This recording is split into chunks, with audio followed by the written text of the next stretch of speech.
We've been recruiting a lot, and not necessarily who, but what do you think we are tending to look more from a player standpoint bringing in? Like, what are some intangibles that you think are out there? On the road, I ask you the question all the time, like, are we recruiting to get the best player? Are we recruiting to fill with what we have, the system? And it's a mixture of both. And obviously, it's just finding high IQ kids that have great attitudes. Like, that's cliche, but that is the truth. I mean, on this team now, there's no kid with it. Obviously, all of them have an ego, and you should have egos, but there's no kid on this team that is just a knucklehead, and that's huge. That's huge. So it's finding those type of players.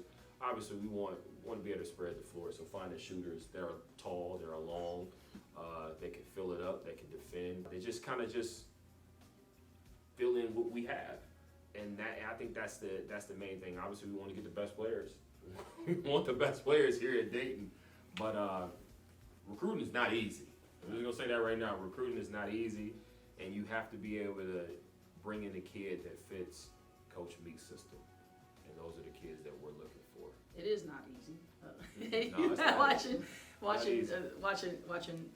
That kind of basketball. But the one thing, there's 4 non-negotiables for me, and probably the biggest one. What's their superpowers? Yeah. And for me, one of the first ones to stand out is that they win a lot. So that could be a superpower for certain people.